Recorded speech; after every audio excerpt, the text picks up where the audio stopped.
All right, thanks for joining us. And we're going to have a little bit of a talk today about community contracting and how we may be possibly able to use that more widely within ADB.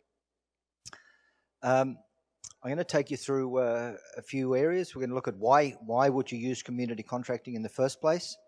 Then we're going to talk about the Northern Afghanistan Emergency Flood Project that we processed in 2014.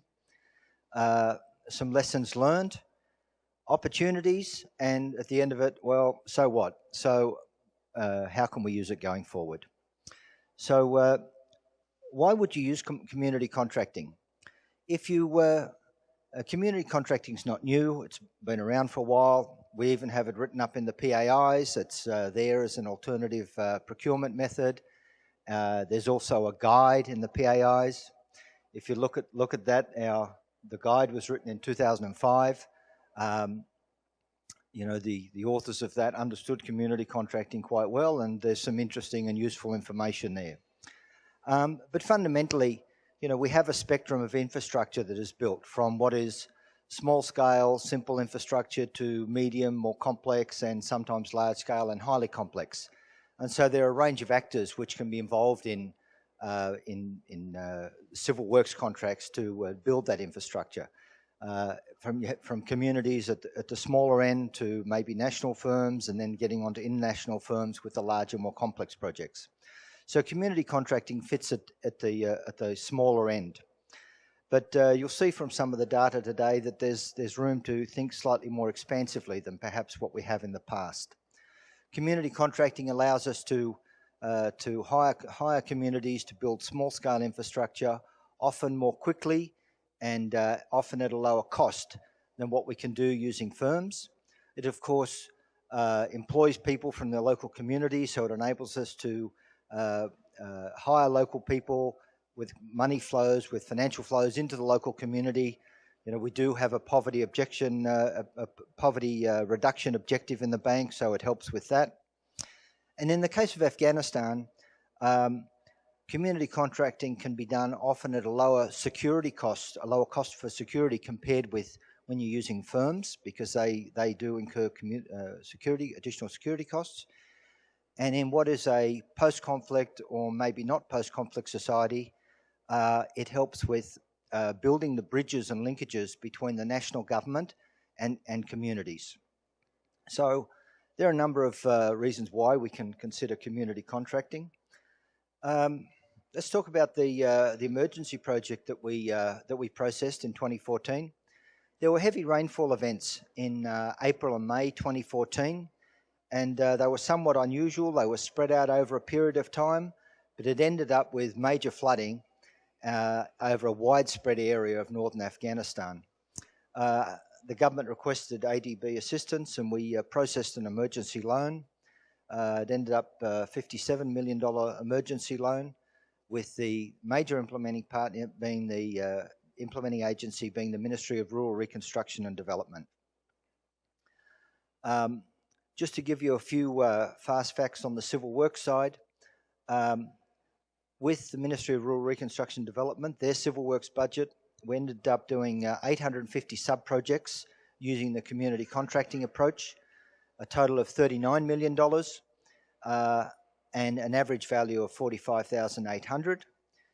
Using a firm, we did 3 contracts, 3 sub-projects, total value 4.57 million and an average of 1.19. So you can see vastly on the community contracting approach for the implementation. I'm going to take you through a few facts and figures that we've pulled out of the data set from MRRD. And I thank MRRD they were a wonderful implementing partner. This really went quite well. They kept very good data on so their monitoring and evaluation was good. With community contracting, and I'm hopeful that they finally come on board. They are meant to be online with us. The project director is hopefully there from Afghanistan, Hashmat Ghafouri, and his team. With community contracting, we analysed the data set, and we found there was a average of 6 months from the commencement of a sub-project design to the completion of sub-project implementation, so quite fast. The evidence of the fact that they're a pretty good implementing agency, with the firms, they were able to do the contracting and implementation in 9 months, which of course is very quick. We would have a string of examples that would take twice or 3 times as long as that. So implementation time, especially with an emergency project, pretty handy because you can get things done quickly. Civil works cost.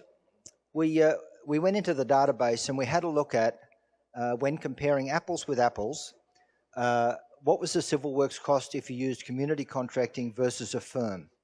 When we went through the data set, and admittedly, of course, the data set is short on how many firms because there were only 3 firms, but we do have data.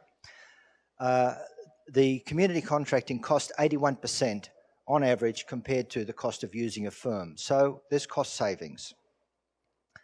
When we looked at the administration costs, we found community contracting cost on average 12% of the value of the contract to run the administrative cost side to administer the contract. When we looked at the data set for firms, it came out at 5%. So the additional cost, of course, being because you're dealing with smaller contracts, so from a percentage basis, it's going to be higher. And of course, there's higher supervision, design work, and training as well when you're dealing with the community. So higher administrative cost. And overall, the cost of community contracting construction infrastructure worked out at 12% less when comparing apples with apples. All right. There are 2 areas that we don't have data on, but we'd just like to provide some comment on before we move on. And I'm hoping, Hanif, are you there, Hanif, from Afghanistan? Yes, Hans, good morning. I just joined the moment. So we had some technical problem. Would you like to provide some comment, Hanif, on the quality aspect? Because Hanif has just been to the field and he's done a review mission. I'll hand it to you, Hanif. Thanks, Hans. Once again, good morning from Afghanistan to everybody. Just to add on the quality side of it, I mean, being to field, we saw in some of the places, we cannot go to all sites, but for sure those that they are accessible in terms of security. I went to recently, last week, to around 6 structures that were done by communities. In 4 sites, I saw that I made a comparison between work done by a contractor and the work done by community. The quality of the community work was much better compared to the work was done by a contractor. Maybe that's because of low supervision or from the government side or from the supervision team on the contractor side. But what I'm going to reflect here is that how the community they are looking toward their structures, how they are taking care of their structures. Because here the work is like in some cases 80 and 20%, in some cases 90 and 10%. So 10% or 20% is community contribution, and they do care about their structures because these are their structure. They come with a proposal being identified by them and requested from the government or from the project to do this structure, provide funding.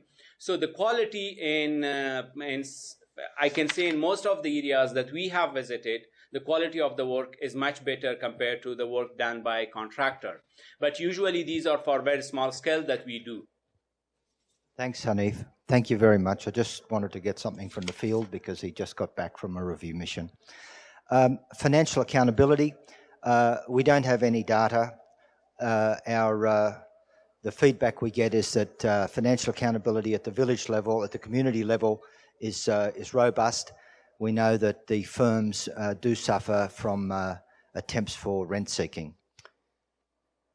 Beneficiaries, just to give you some numbers, there were, from the emergency project, we had 611,000 households. There were 4.1 million people who were direct beneficiaries from the project.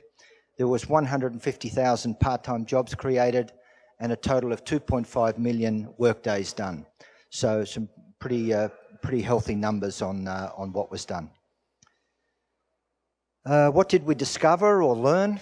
And all these pictures, as I scroll through them, yep, they're all infrastructure that was built. So what did we discover or learn? Well, it actually ran more smoothly than we could ever imagine. We're administering a number of projects in Afghanistan, and this is the smoothest running project we've got. Implementation time and cost, we've just talked about that. It helps to have a good PAM. There's a lot of procedures when doing community contracting, and you want to lay them out in the PAM as best you can to help things run smoothly on the implementation side. We had excellent community support in all the community contracts and the 3 ICBs. We had no shooting events, which in Afghanistan is a good outcome. I'd like to comment a little bit with you on contract limits. In the PAIs, it talks about community contracting being suitable for contracts of 10 to 30,000 with some increase possible after that. I thank OSFMD when we processed the emergency grant. After some struggle and tussle, it was agreed that there'd be a $100,000 upper limit for community contracting. Under TA 9165, which Hanif administered, and I think maybe Randall might have processed, they managed to get away with no upper limit and stated in any of the documentation. And the highest project sub-project they did was 200,000.